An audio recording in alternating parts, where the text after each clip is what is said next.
So welcome everybody here to the Martin Segal Theater Center at the Graduate Center CUNY. My name is Frank Henschker and I'm the director of the center, and welcome to the very first Down to Earth Festival, something we created here at the Segal in collaboration with Elena Sejanko, and the idea is to bring multidisciplinary work into all the boroughs of New York City, all for free in a time when theaters are closing, when theaters, often the larger ones, do half of the productions but triple prices.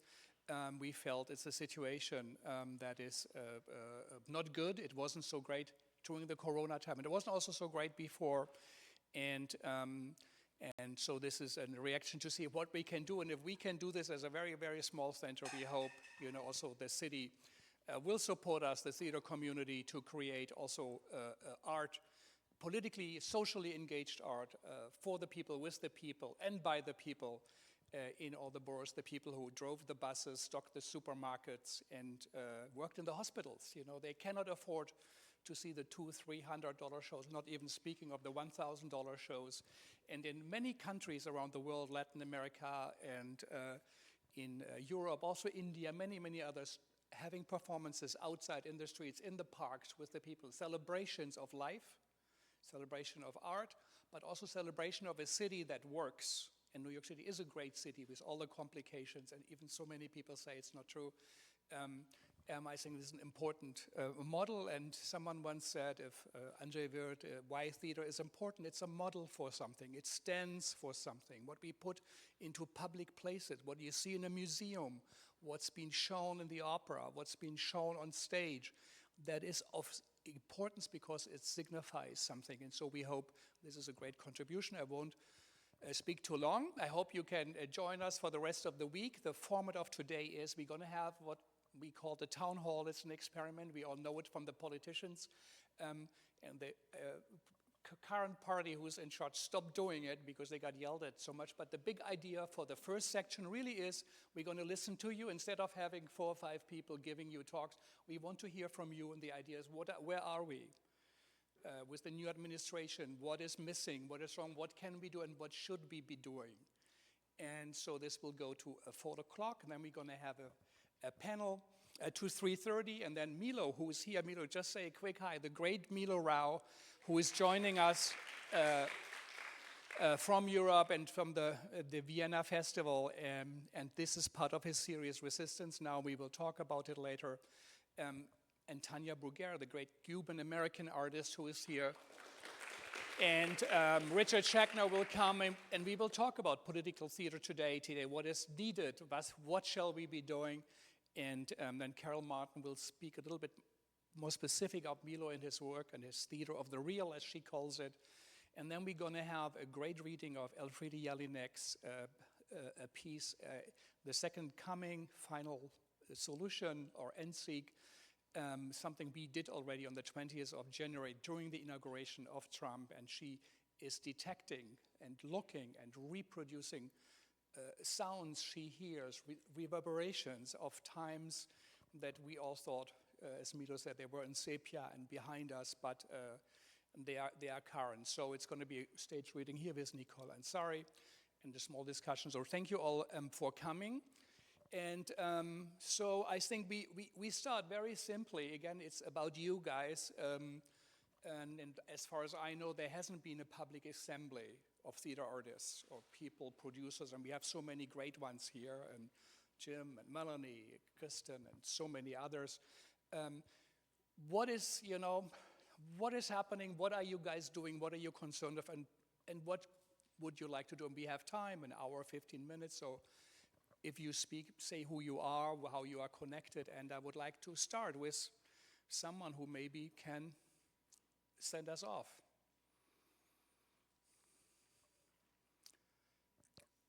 You would? No.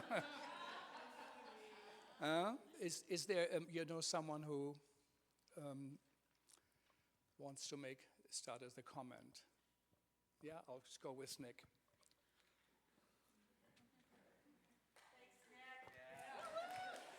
Hi, everybody. My name is Nick Benasraf. I'm a student here and also a director and designer. Yeah, I mean, it's interesting. My mind these days has been turning to the Middle Ages and the Renaissance.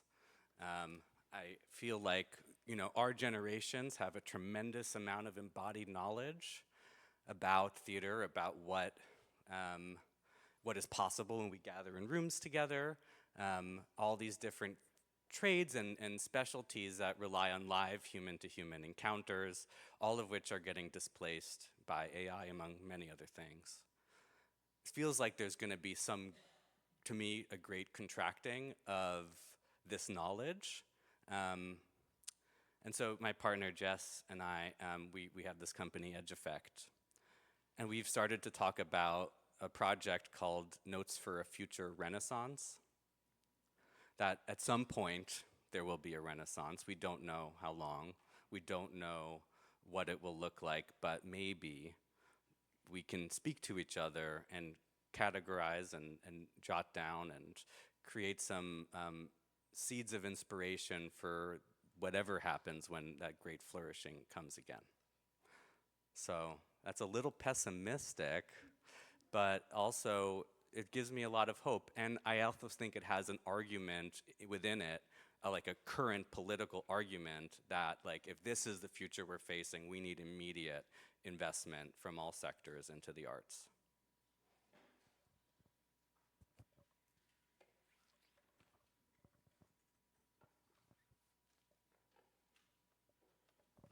My name is Gio. I'm a spy from the future. And we're wondering what you're going to do because we're worried.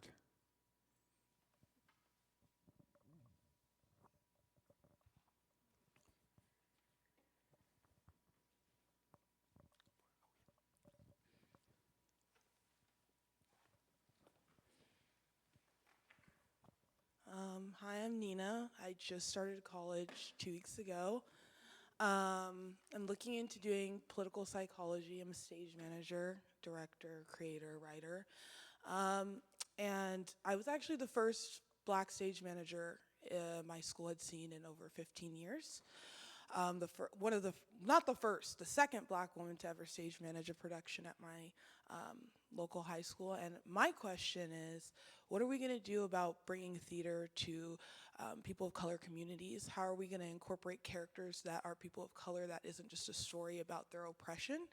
How are we going to be able to capture social justice, racial justice, and inequities through theater in the modern times, especially when we're suppressing a lot of people of color and marginalized identities in this society?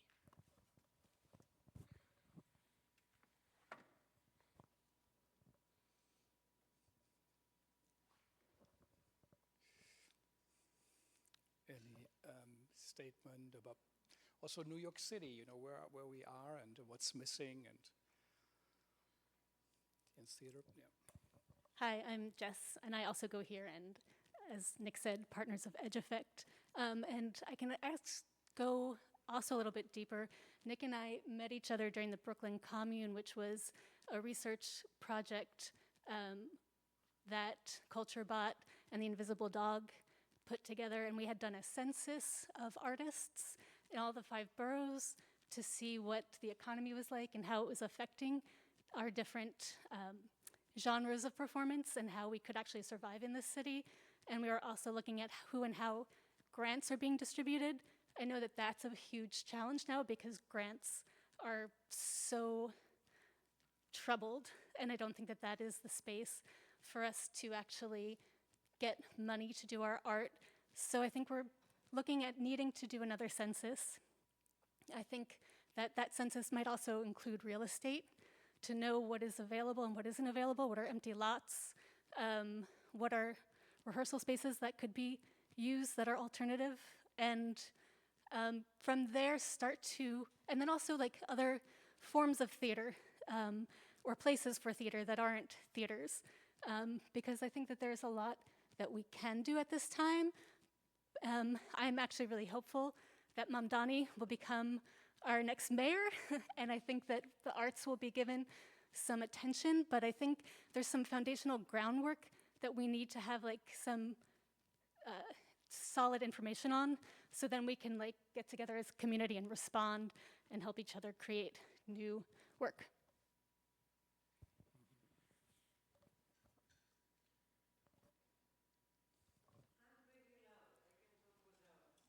No, no, no, we are recording it also, so we need it. Tom, so introduce me. Hey everybody, my name is Tom Fickelpearl, teach at Queens College. So have people read the book, The Revolution Will Not Be Funded? I think that book is something worth rereading now. And it's a critique of the nonprofit sector, it's a critique of funding, and it talks about things like the American Indian movement and how that wasn't funded. It was self-funded. It was people staying with people and sleeping in churches on the floor. And I was just thinking about what you were saying about grants, and the problem with grants is that maybe we've become too reliant on grants, and maybe there's ways to work together that don't require funding and that get outside of the nonprofit industrial structures.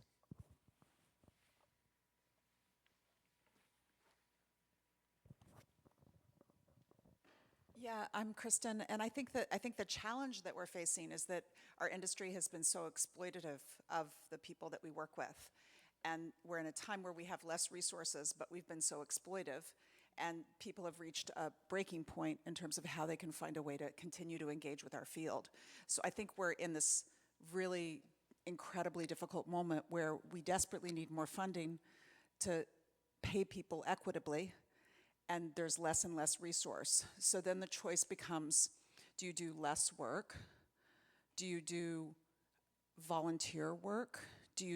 So I think that the choices have gotten to a really intense place, and the work needs to find a way to reach the audiences that it hasn't successfully been reaching in order to find new people to be excited about what our industry is doing, so that we become a part of the cultural fabric as opposed to this thing off on the side. Because I think we've become this thing off to the side in the US. I don't think this is true in a lot of other places, but I think that's happened here. And if we're felt that we are an important part of the fabric, that we contribute towards the greater societal goals and needs, then people will put value on what we offer. And so I think it's about how we set the table and how we come to the table in a different way. And then hopefully that's going to help to address some of the other issues that we're facing as a field.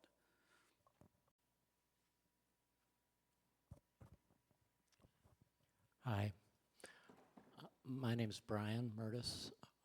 Nice to be here. I think I would start here, and I would put us in a circle so that we could see each other. And I would give us ourselves a chance to connect, because we all got here, and that's a miracle in itself. We managed to get here.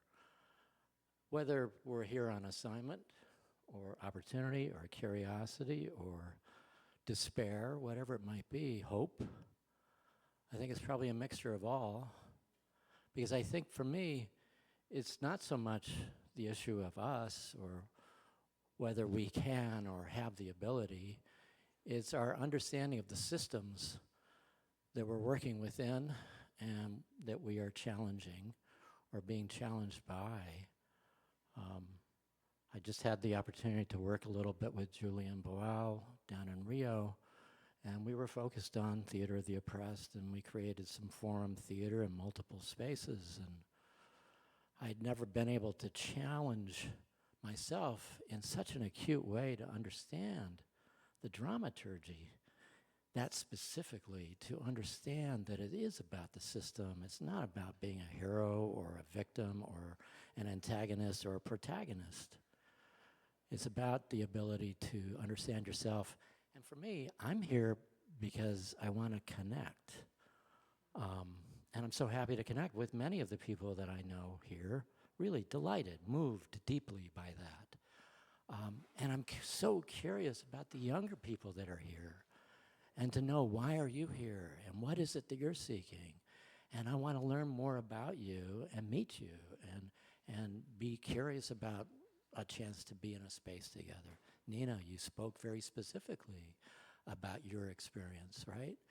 It's like, I want to know more about that, and where you're at today.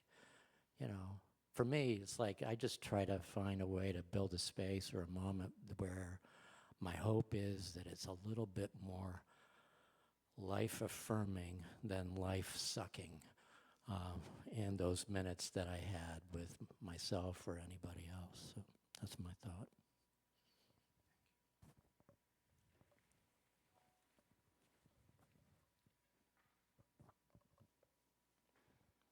All right, I'll stand.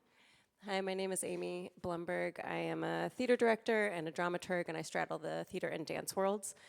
And I am curious how we could learn from political movements that have been gaining momentum. Zoran Mamdani's campaign, Jewish Voice for Peace, If Not Now. There are organizations that are really building exciting energy around ideas that are moving people to the streets. And so if we want art that is gathering people and that is getting people so excited that they cannot stay home, well, what can we learn from these political movements?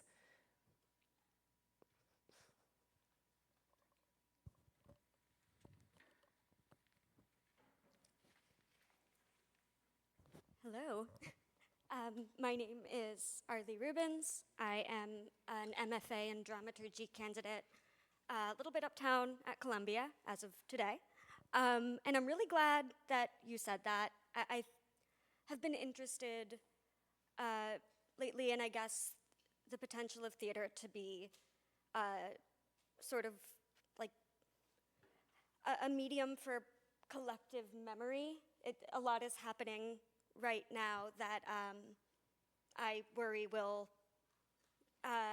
be subject to narrative change if we don't sort of materialize it in this medium that can be subjective, where we can sort of be political. But on top of that, I've always believed, and I mean now more than ever, that we don't get a change in the system of theater, a theater industry, until we get, I don't know, Medicare for all, until we get these very real, thank you.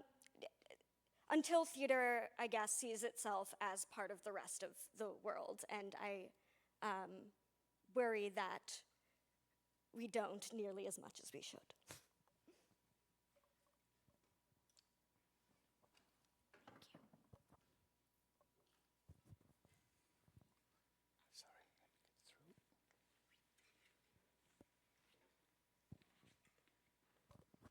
Thanks. Hi, I'm Tal Yarden. I'm a theater maker, designer, director, and I'm very, very optimistic. I refuse pessimism. And what I'm thinking about all the time is my father, who at the age of 95 decided to run for city council. And I asked him, like, are you crazy? Like, why would you do this? And he said, what other choice is there? And I asked him how he could stay hopeful given all the horrible things happening, and he said, what other choice is there? And so I always have that in mind. And I would say I spend probably a third of my week in various kinds of organizing around culture, around arts, around politics, around social justice, meeting with different groups, being part of meetings, creating graphics for groups, and none of that is paid. And no one ever offers money for that. And I'm around a lot of other young people who are very willing to engage in that kind of organizing and use their voices without worrying about whether it's equitable, the use of their energy. So I'm thinking about what you're saying, Kristen, about this being a really tough time.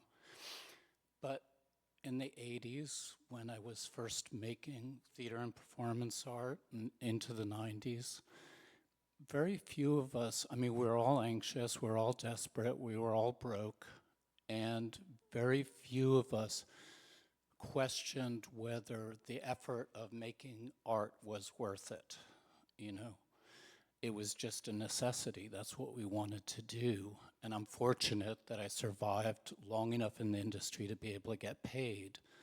But that took, 15 years of me finding other work and doing other things. So I just wonder if part of integrating theater into our lives, the way we organize politically, isn't about deprofessionalizing it, worrying less about it as a commercial activity, or at least worrying less about the finances of it, and figuring out ways that we can engage with it without that being first and foremost, am I being paid what I'm worth? Because you never are. So maybe there's other kinds of rewards.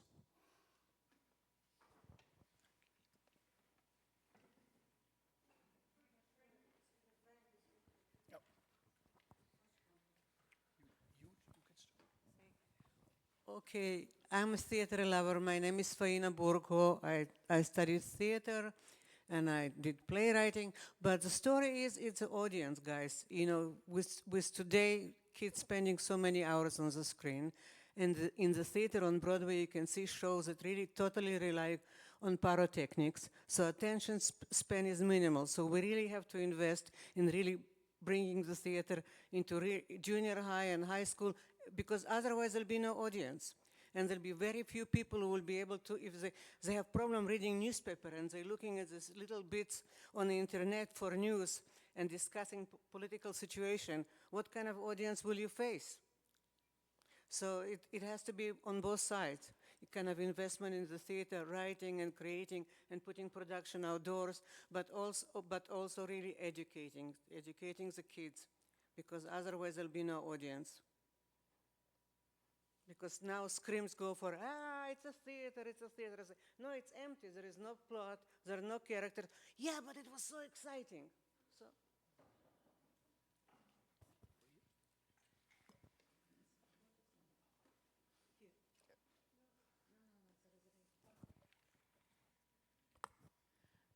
Hi, my name is Maud. I am not sure what I want to say, but I want to say something. I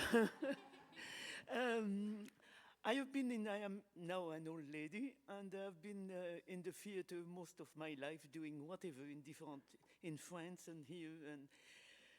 And there are when I think of the situation where we are now, I think of two different things which I did recently or in the past years, which were important to me. One is what the New York Theatre Workshop did, which was Mind the Gap, which was associating senior people with very young people and trying to make theatre together. And that was several years ago, and at the time I was really interested in going towards young people. And it was a wonderful experience, how it was absolutely no gap, in fact, when you were associating a senior person and and a younger person, and it was flowing without any barriers. So I think that we have to make an effort to go towards other people, to meet other people, to make the dialogue. Theater, not theater. I think that I am doing my own theater now, on my own. I know that I was very tired with what was happening in New York 3-4 months ago, and I went for a kind of retreat in a way in Europe, not meeting anybody, just being by myself. And suddenly when I had to sort of reach out, I became very fun with most of the taxi drivers that I had, just creating the conversation, and very fast we could find common point to each other. But another experience I had recently was I worked with a group of women on the Trojan Woman Project on this piece, Sour, which was done at La Mama last spring, and which was about a novel from Ursula Le Guin about 9 women from South America who in 1910 decide to go to visit Antarctica secretly. And in order to do that, when we started to create the group, it took a long time to create the group, just having people who come and who felt comfortable with this text. We didn't know what we were going to do with it. Would it be a theater piece? We were not sure. And then, in order to do that, all the research on dramaturgy, we had to meet. We went to the New York Adventure Explorer Club, and we met a lot of explorer women specifically. We reached out to young people, a young community, and finally it created a play at La Mama, but what was important was this kind of work we did to get there. And I think that in a moment when we are with our telephones, totally blocked with our telephone, and I think we just have to sort of open our door and meet other people and try to find a tune to other people and try to find a way to work together, starting from that. Thank you. Melanie, and then you. Hi, my name is Melanie, and the thing that I think about the most, I had a theater company for 25 years called The Foundry, and what we thought about the most and what I still think about the most is the relationship between our personal commitments to social justice and art. And what's interesting to me about what Milo is doing and has been doing for a while is trying to find the relationship between those things. And we struggled a lot with social justice companies that we were with for decades that really didn't give a shit about the theater. They didn't. And that was a difficult thing to live through for a long time.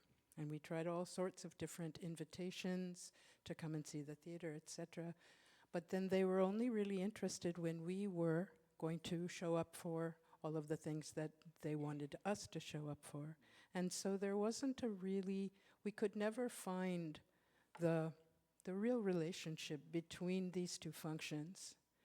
And the only thing that we really shared, I think, was discussing capitalism and how it impacted our lives as artists and our lives as activists.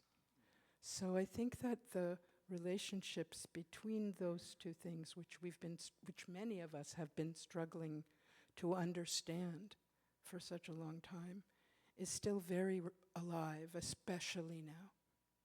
I mean, I think especially now is the underlining of meaning for everything, so especially this.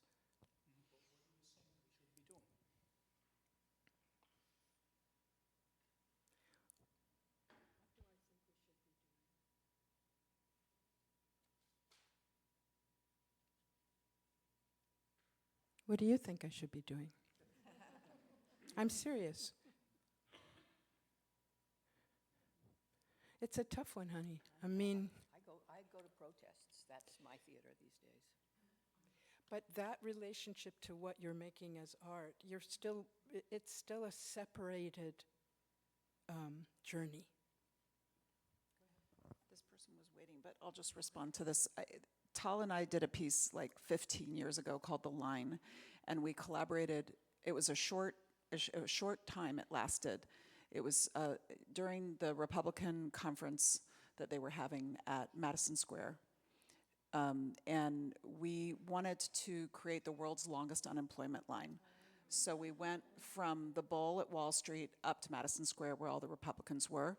And we collaborated with churches and unions and artists and all different, we got circles and circles and circles of people involved so that we could get 5,000 people to stand on that line and hold up the pink slip. And it was a great piece of theater that lasted about, I think it was 8 minutes or 12 minutes, but it was months of organizing and thousands of people involved. And that was making a piece that wasn't in a theater. That was making a piece that was using theater to speak to the action of the moment. And I just wonder, Melanie, if it's resetting the table of, it's not us coming to social justice groups and saying, hey, come make something with us, we're gonna do this in our theater, but it's saying, no, and I don't think you were saying that, and I know the richness of all of the work that you did, so I'm not speaking against that, but it's like going to the meetings and offering the services that we have as theater artists to start to make things that serve the actions of the political views that we have and the groups that we want to collaborate with. I think that also, when you say what else, like that was such a cool thing, I'll never forget it, that you did that. Period. But I also think that what I don't know how to say this exactly, so I'm going to spit it into words. The way that we live with capitalism, I know that sounds corny in this day and age, but the power of that intelligence, the intelligence of capitalism and what it is expecting of us over and over and over again, and how that translates or doesn't translate between the different things. And I think a lot about my comrade over there, where is she, who's like, how do we bring the kind of pressure of reality, especially in our country, how do we bring that together in some way to consider how we want to change the world? I mean, that was kind of what that's what I want to think about. When you say, how do you deal with that? I think we have to understand money. We really have to understand money differently, I think. So that's enough. Hi, I'm Jordan. I am in my second week of my PhD here at the CUNY Graduate Center. Something I think a lot about is that I'm in one of the first cohorts of my generation to join the academy to start PhD studies. I'm Gen Z, I'm 27 years old, and I'm thinking and reflecting all the time about what does it mean to be of this generation and studying theater.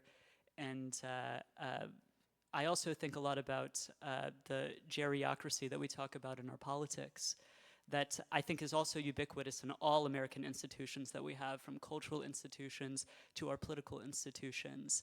I think constantly about how do we make more space for young people, for Gen Z to be the deciders of our own fate, to design the future that we will actually be living in. I'm a budding scholar of Dutch and Flemish theater, contemporary Dutch and Flemish theater.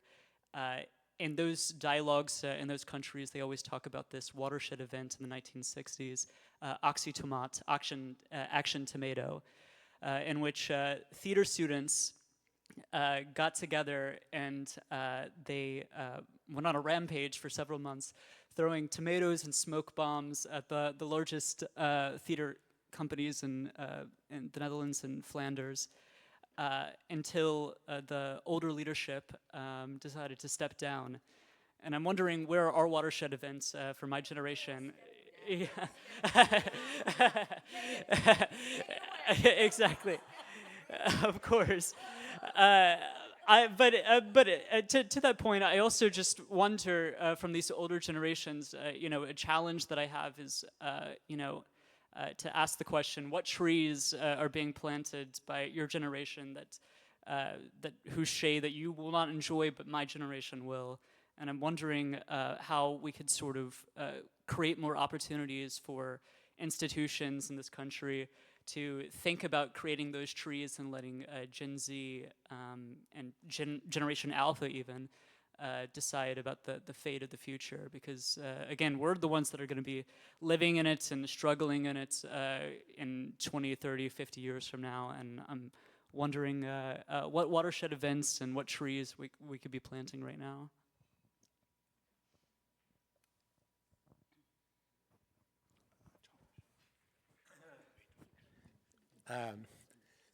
So I'll counter that a little bit. Don't you think that Mamdani and Bernie are the same generation? It's not about generation of age, it's generation of thought.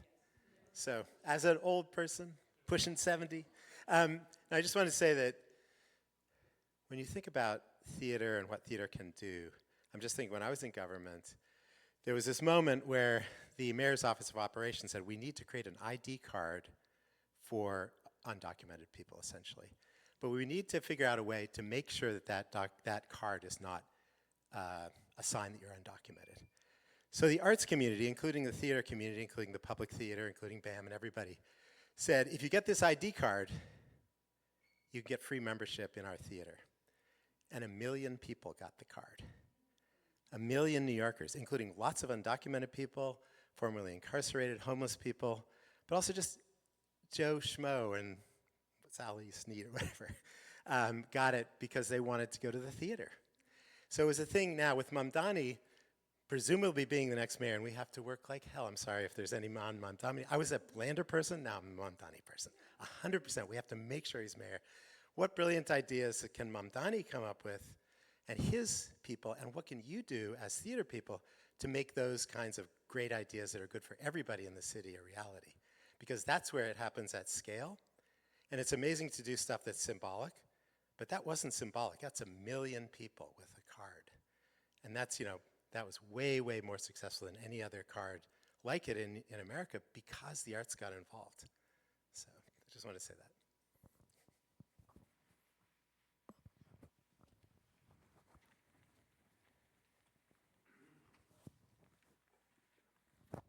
Okay, I want to share one thing that is giving me hope and feels like something we can do. So, us in the theater, we've been actually talking about this conversation since I got here more than 15 years ago in various forms and with various degrees of urgency and greater and greater existential weight. But one thing that's nice about that is that there are lots of other people joining us here right now. We are suddenly being joined by scientists and higher education and education K-12 because we're dissolving the Department of Education, et cetera. There's just it feels like every single humanitarian institution and tradition is under attack right now. And we have organizing skills. And we can get people together because it feels like one thing that Jim Nicola said a year or two ago maybe on the stage here was that, the 20th century arts infrastructure started to really crumble during COVID. And that's something that's really stuck with me. And that's true for so many other things, like things have been propped up and held afloat in so many different industries that are collapsing, and we are actually at the point of needing to create a whole new social contract, a whole new agreement between us about what it is to be a human in this country, society, economy, world. And so this is something that, again, with Edge Effect, we work a lot on. We decided to, as devised theater people, make a company that was not about bringing theater people together, but using the same practices to bring people of all different disciplines together under the assumption that we share an investment in this. We work on grief and mourning, but the biggest takeaway is the joy and excitement that people have from coming together across difference, across discipline, and I think as people who have been here, there is a sense of comfort we have of doing a lot with little, and organizing, as some folks have said. We need universal basic income, universal housing, universal health care. If we get those things, there will be artists everywhere, and these are things that everybody needs.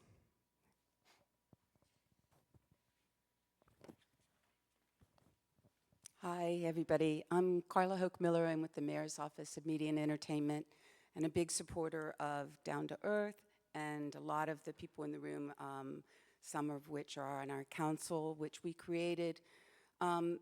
There's kind of a through line of low people in high places that go through administration to administration.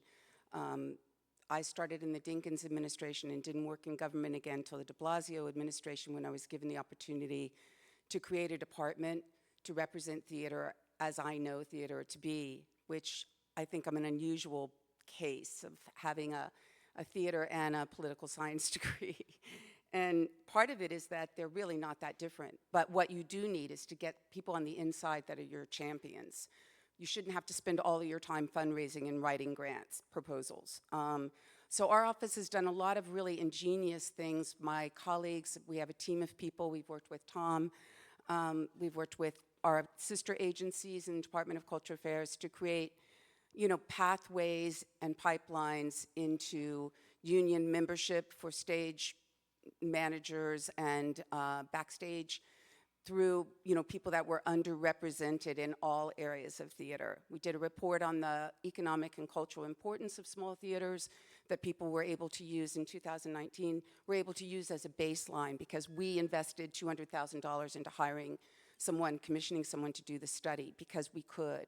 And so a lot of it is that we are a small agency. We actually started as the film permitting office and do all the film stuff. And then when de Blasio came in, a team of us came in to represent music, to represent film festivals and festivals in general, to create support for festivals in theater and live performance through me, and then also workforce accessibility and equity projects. So it all is of a piece with progressive politics in theater and really trying to take the knowledge that we have from the people that we trust out there that tell us the truth all the time, and we tell them the truth all the time. There are those among us that can't leave government because nobody can do what we're doing right now. So please, why don't you run for office, or we're really hoping that there'll be a new turnaround. But right now, we're able to do what we're able to do no matter who is mayor. And that is really the success of New York City in all levels, from Department of Education and the people that are doing things with theater and with education and bringing things to the neighborhood. We've been doing it for 11 years now. And so I think you just have to have your champions on the inside. Your council people, there's discretionary money to go after. If you have a project and you base it in any borough in this city, go to the borough president's office. You can always contact me. I'm cphokeMiller@media.nyu.gov. I'll actually Frank can give you my information, and I can direct you if you need to know who your council people are, if you need to, know who, there could be new people that I've heard that were amazing council people that might be the new deputy mayors in a new administration. The deputy mayors really do make a difference. They empower the budgets. They relegate a lot of the work. If they understand your cause, you can do a lot to get what you need.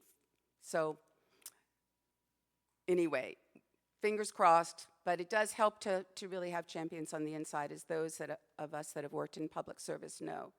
And basically, theater is a public service as far as I'm concerned. I mean, we're all in this together, and thank God we're in New York City right now. What do you think about theater? What's theater for you? I think theater, I just came back from Edinburgh. You talk about a whole city and country engaged in the arts. I met the Minister of Culture. Everybody, it's the Fringe Festival, but everybody is a part of it. They get money from everyone, all the consulate offices. Everybody knows one another. It's a small, but it's alive on the streets. It's papered in posters. There's free things all over, and there are amazing performances from all over the world. But it's like 80% Scottish and 20% international, and 10% of that are American.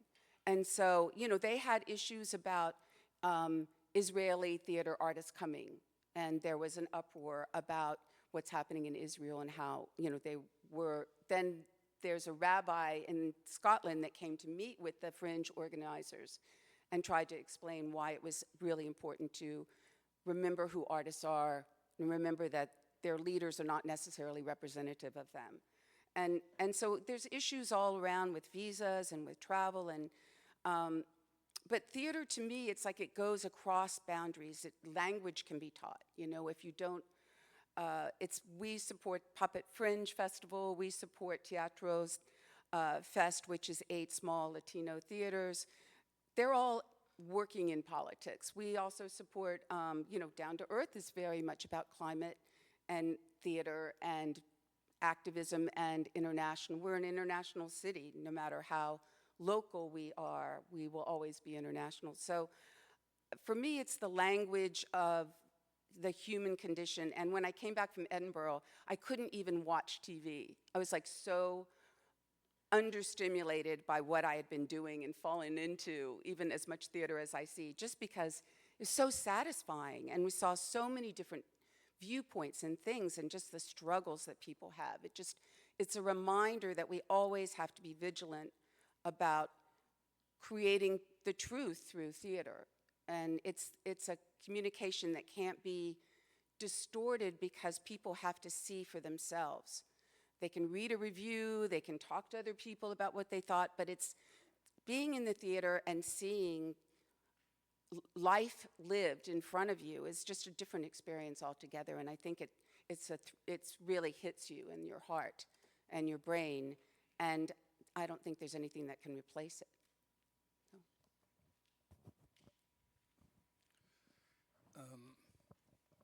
I just want to expand.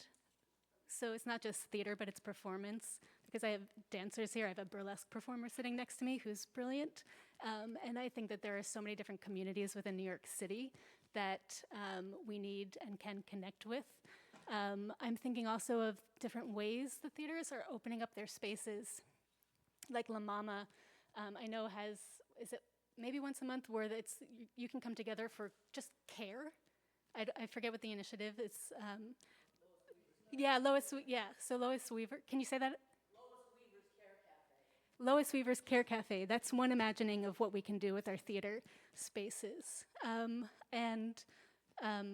So just the more interconnections that we have between the different performance communities, the better we'll be. And I also just want to share that I am a dramaturg. And I think that there's history within this city too that is important to know, like from a bunch of experimental theaters to the Off-Broadway Dish to the Brooklyn Commune. There have been collectives who are working to make theater possible for a very, very long time. I see Jesse there nodding, who we've been together in this for a very long time. So yeah, it's just like there are possibilities. And the other thing is we need to expand beyond these university systems. I'm glad Columbia is here today. I don't know if NYU is here today, but I think we have resources too that we can share to actually help take the theater to the streets.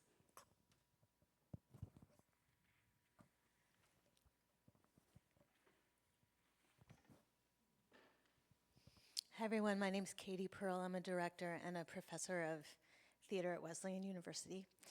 I really appreciate this conversation, and it also feels familiar to me in that we gather all the time in small groups and as larger communities to talk about like what we can do.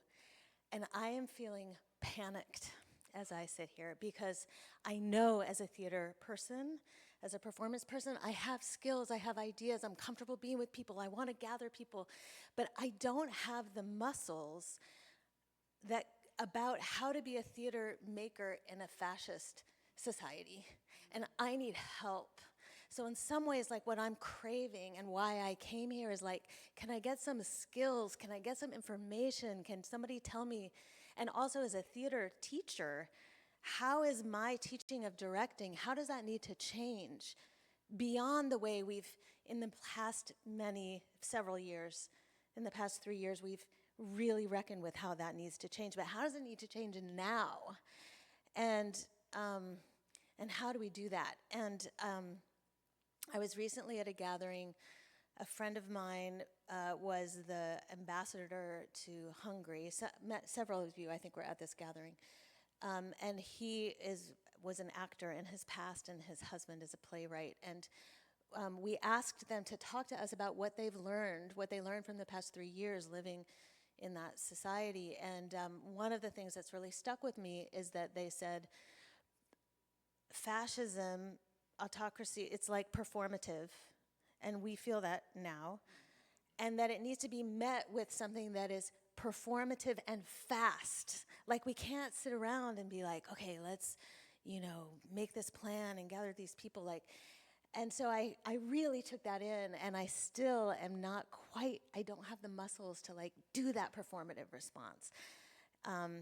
So I hope today, especially those of you who will be talking to us, to be able to speak directly and not just theoretically about, yeah, thank you.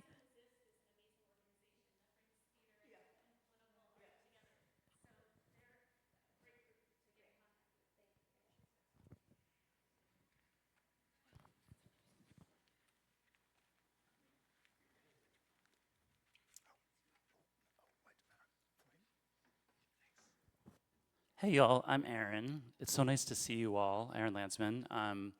And Katie, I feel like I share your fear, and at the same time, I feel like there are examples that may not be right in front of us.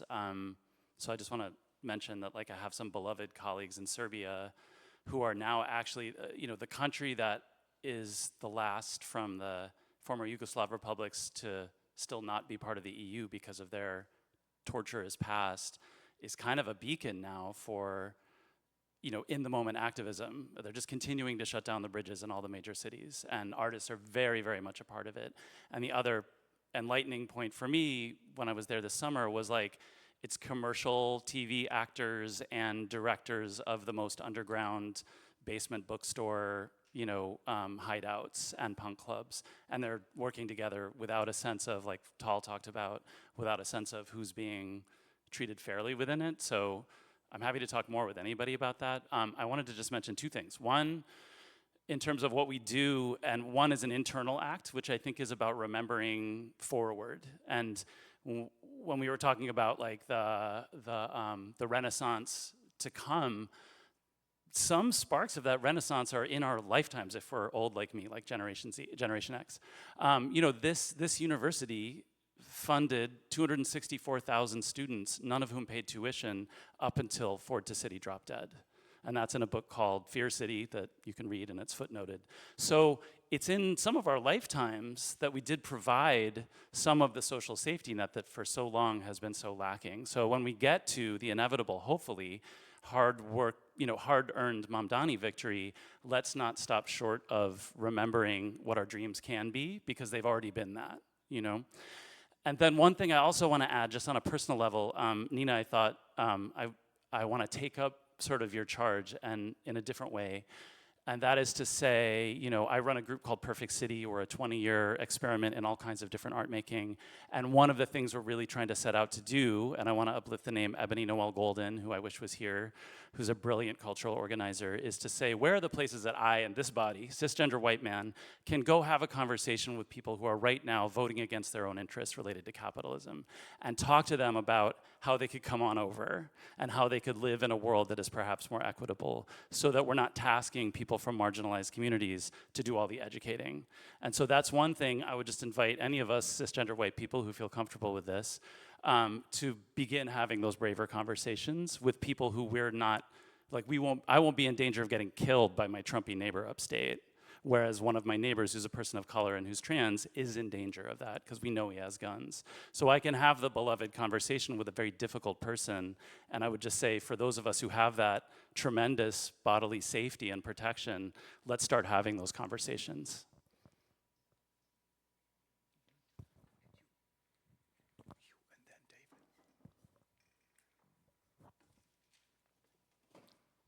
I want to say shout out New York City, because it's an incredible, incredible city. And I say that partly because my partner is an activist who brings together a lot of cultural organizations throughout the city with city council, with city government, and advocates for increased funding and succeeds at that. But I wanted to give two examples of kinds of projects that I've worked on that weren't held by institutions, two kinds of theater projects. One was with a group called Conway and Pratt many years ago, two incredible theater artists. And I worked with them on 3 or 4 different productions going into different communities where we would get ourselves invited into that community, get invited into a found abandoned space, and spend 2 months in that community with social activist organizations, community organizations, building collaborative installations in theater. So part of it is just to say that it takes time, it takes investment, it takes genuine interest, and again, with not a clear outcome. It's not held by an institution. You're not going to get the kind of credit or marketing or all these other things that large-scale festivals can bring to you. But it's accessible. Anyone can engage with it. And, you know, Tom's book is incredible about that. Another is I worked a lot with a theater director named Reza Abdo. And after his death, a group of us, designers and performers, were trying to figure out what was next for us. What could we do to keep working together? So we started out by creating a devised theater company, quickly became something else called Sheshama, which now has roots throughout New York City. And 4 of us in a room came up with this idea, Nita and Tony Torn. And our first project was to find a space. Where could we meet and make something? Where could we live? What kind of space could we inhabit? We found a space that was 27 windows on the 2nd floor of a commercial building on Worth Street, and stayed there until we came up with a piece we wanted to make and created something we called Junior Black's Office, which took place in the windows, and we created a pirate radio station, and the audiences gathered with their boom boxes and private radios. And soon enough, cab drivers were pulling up during our performance time to have their dinner and opening their windows and turning on their radios so that everyone who was on the sidewalk could experience the sound of our show. So part of it is, again, like not looking to institutions to solve our problems for us as artists, looking to ourselves and our other artistic colleagues to make genuine, heartfelt, activist work, and hope that the institutions will come on board and contribute to that, give us financial support, help us with marketing and the many ways they can help us. And I've depended a lot on institutions for my livelihood, but I've never depended on them for my creative work.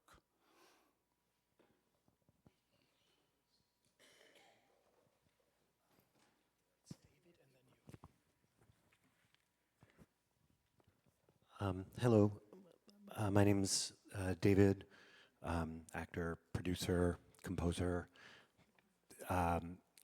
etc. I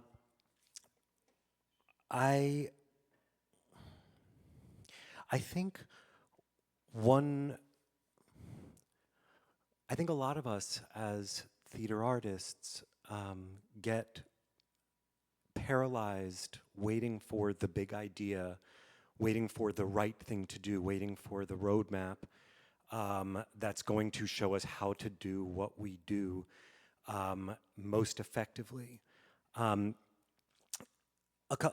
Last year here, I did a reading, thank you to Frank for giving us space to do this, of a play about a group of people, everyday people, men, women of all ideological spectrums, who stood against the Nazis doing a lot of clandestine work in the 30s in Berlin, called The Red Orchestra, wonderful book by Ann Nelson about that history. And it was the first thing I read after Trump got elected. And the reality is, the Red Orchestra, they put up a bunch of posters, illegal posters. They ran some illicit radio stations. They actually may have run some essential secrets to the Allies. We don't know. Their actions may have been a lot more divisive than they seem, but for many, many, many, many, many years, they were written out of history. When Anne was researching the German resistance, people would often say, "What resistance?" And I guess my point, but still, one can look at the resistance, and the narrative of the resistance tends to be that it was a failure, right? Because what happened is what happened. And I think we need to be pretty honest about what's happening. and that what's happening and is gonna happen. And we're not gonna come up with the thing that stops it from happening, most likely, which doesn't mean we shouldn't try, and it doesn't mean we shouldn't die trying. And lots of the people from the Red Orchestra also died doing what they were trying to do. And I guess my point is, I think, a lot of us know what we are best at. We know what we do well, and we know what theater does well. And I think one of the biggest things theater does well is make people care, and make people care about things. And that may be 5 people in a room in a basement in the East Village, and it may be thousands of people on a street during an extraordinary event like what Kristen organized. But I think we should do what we do well and do it as well as we can. And each of us needs to ask ourselves individually, what is my platform? What are my skills? What do I have to offer? And how can I do it more and better and for more people, or do it better for the people that I have? The last thing I will say just super quickly is there is a space where we have access to a lot of those voters that Aaron was just talking about, not necessarily specifically, for example, Trump voters, but there are a lot of very wealthy, very powerful people in this country, and they are in many cases the people who go to the theater. And they may be people who agree on a whole lot of things, but there are also people who could be doing a whole lot more, as we all are people who could be doing a whole lot more. So I don't think we should underestimate the platform that we actually have being in the spaces that we are in this city, in this country, in 2025.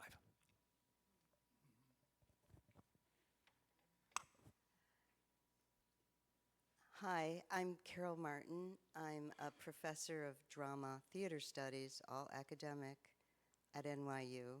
I'm also obviously a scholar and writer. I'm just trying to give like the same list that everyone else does. I don't really have a list.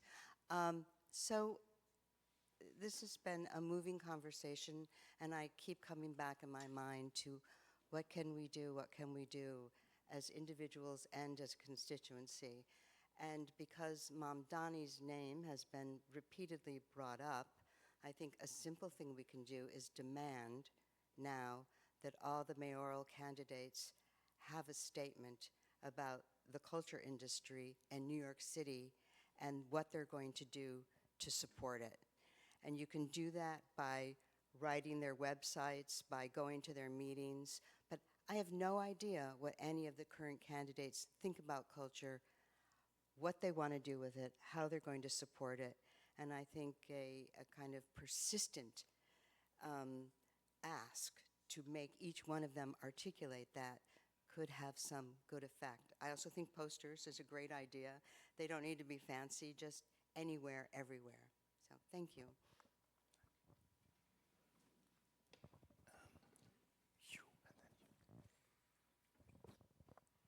So to go to Columbia, I left a job in the public sector and a lot of work in union organizing. And a lot of what I'm hearing now is reminding me of one of the biggest lessons I took from that, which is that if you are waiting for an expert to teach you how to meet the moment, you will be waiting forever. I talked to so many people who were potential activists who waited because they'd never done anything like this before. And nobody really in labor has done this before until you do it because your circumstances demand that you do. So I would just encourage everyone to tap into a bit of that spirit. While of course there are tools for meeting this moment, just like there are tools for organizing labor, we also have been doing this work. We know ourselves, we know what we're doing, and we have those tools already. More importantly, we can't wait to develop them because fascism is here now. I kind of just wanted to chain on to what I had said earlier, because as this conversation has gone on, the more and more I think about it. When I look around the room, there's not as many people of color as I would like to see in this room alone. And and we so overlook, we're all asking, what do we do? How do we incorporate the youth? How do we get people into the theater? How do we get people passionate about theater? How do we get people excited about theater?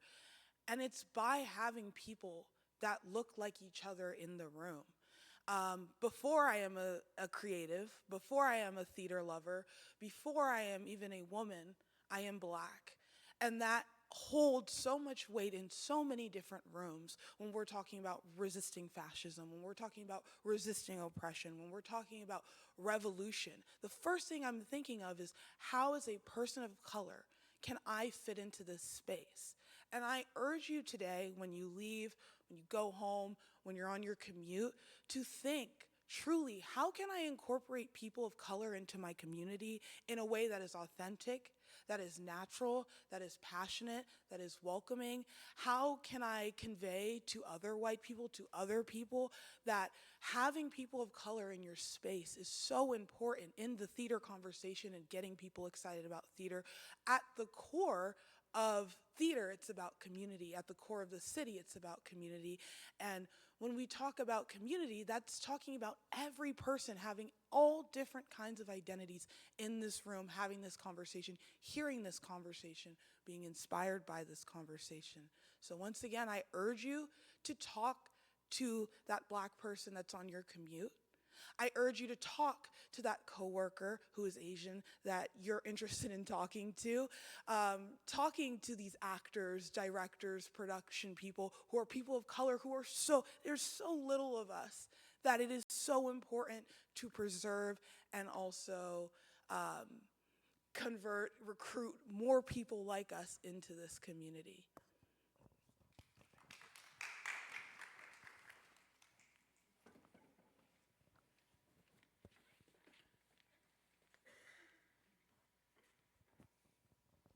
Hi, I'm Gail, and I'm taking a fairly loose definition of theater. My own background is dance, but I think of theater at this point especially as the last bastion of face-to-face communication, and that where that happens needs to be everywhere. And you know, New York has always mattered, continues to matter, because it's a crucible. It's where people come together in person and bring their ideas together and all of that. But we need the message to get out elsewhere and not on the internet. It needs to be, you know, on the streets kind of everywhere. Strengths, you know, and we've talked about different kind of levels of that some projects take a long time to put together. Some things have to get out there, guerrilla theater, instantaneous. Tools that we have, that theater has in particular, is telling the truth. And, you know, not to say that theater is just this, but that a tool that we have that is kryptonite to the current administration is humor. So go out there and be funny.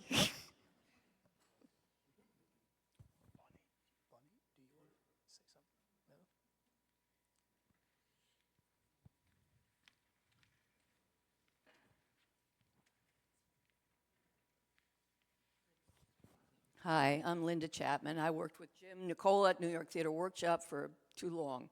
The institutions of the theater and of theater education are only a couple generations old. There are people like us who started all the theaters. They're all falling apart. Most of the theaters are falling apart. There's a difference between commercial theater and theater of ideas, theater of passion, theater of all kinds of creativity. New work, I've always been interested in new work. So let the old institutions die. Let them go, let them go. Start your own. I mean, that's obvious, right? But the theater is very thin. It doesn't last long. You have to keep making it over and over and over again. So, I don't know, that's my message. So thank you, and I think, as always, it's just a very, very, very beginning, but I knew Joseph Beuys, who was a great artist, you know, who would assemble people and listen to voices, and I think, you know, this is also very important to have these conversations and to keep us thinking. We're going to do a 5-minute break, but really not more, and at 3:30, Milo, who's here, will read us a speech, will give us a text he wrote for today. So 3:30.